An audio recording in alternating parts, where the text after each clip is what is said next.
קרה לי. גדול.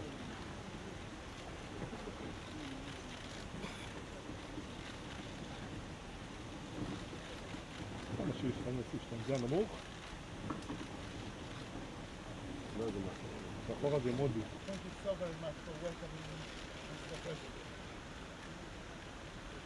Thank you. Thank you. No way. No way to negotiate with them. We have to fulfill everything that they are demanding. Well, it is a real great honor and pleasure to welcome you. Secretary of Defense, not only as the Secretary of our greatest ally, but also as a former general, and not only a general, a real soldier and a leader to lead soldiers, it means to lead what you called a teamwork.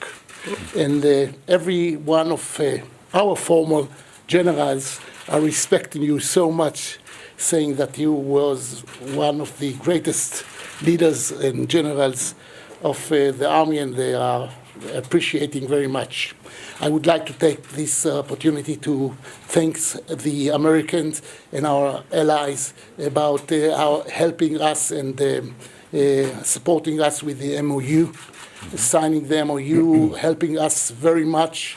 And I would like really to emphasize that carrying the burden of security that falls on our shoulders, and you know what are those burdens.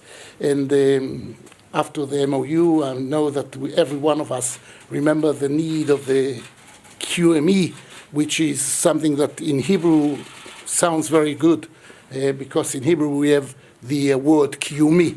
And I know that everyone is paying a lot of attention to this need. Mm-hmm. We are very committed to the need to build, the need of building trust with the Palestinians. And I know how you are devoted to this mission. Mm-hmm. And I believe that our future is to understand that we are not doomed to live together.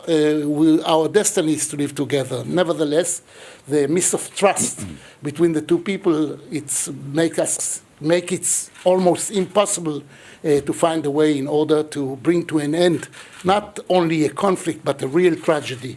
We are living together, we are sharing the same land, we have responsibilities, but we have to trust one each other in order to understand that we can live together.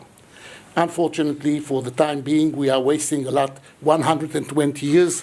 It's not only one side, it's both sides, but the rejection of many of our neighbors, the Palestinians, our cousins, the Palestinians, to the very idea of the existence of the state of Israel really does not help us in the last 100 years since the Sykes-Picot Agreement. But I would like to also emphasize that I'm not so sure. Actually, I'm not sure at all that bringing to an end the conflict, which is a must, will bring us to any kind of solution to what is going on here in the region. We have learned in universities and in the army that the enemy of your enemy is your friend. Unfortunately, not necessarily so. We find ourselves in a position that we are surrounded by more than 5 armies. Every one of them is fighting the other one. No one of them is really feeling a lot of sympathy to the state of Israel. And that goes on, and what is going on here.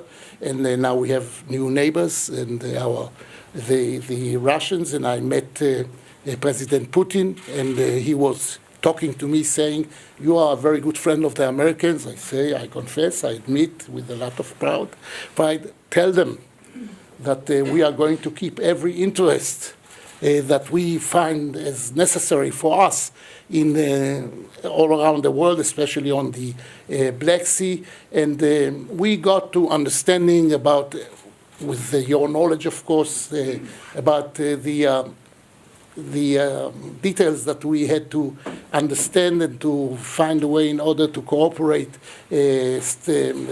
on a tactic basis in order to make it possible for all of us to be on the same Earth space when you have the SA-300. And because of that, Mr. Secretary, I would like to welcome you once again. You know that we are facing a lot of challenges, and the need to understand that in the Middle East there are no shortcuts. No shortcuts. Every challenge is an opportunity. Nevertheless, some of the challenges should be handled. I would like to thank the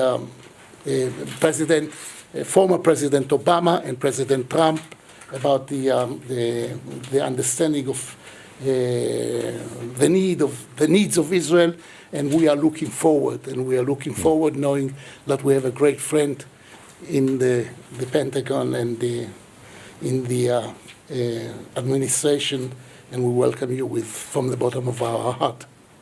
Thank you so very much. Well, thank you, Mr. President, for making time. I know how busy you are, but it's an honor and a privilege to be here, the first member of the new administration's cabinet to visit Israel.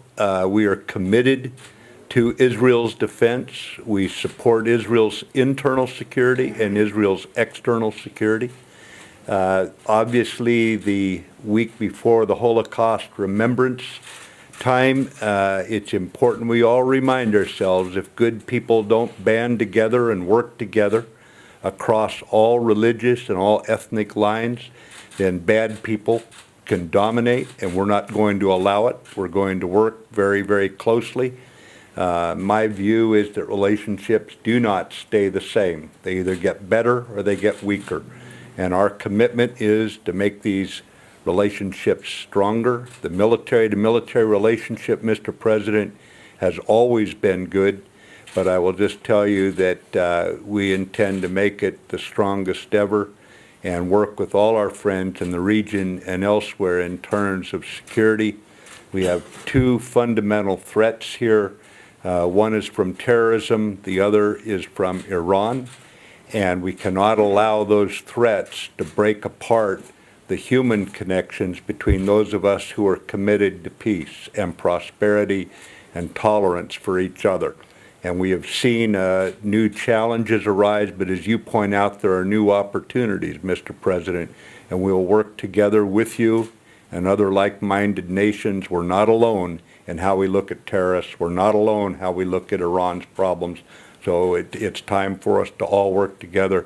But certainly the enduring relationship with Israel will be stronger every day.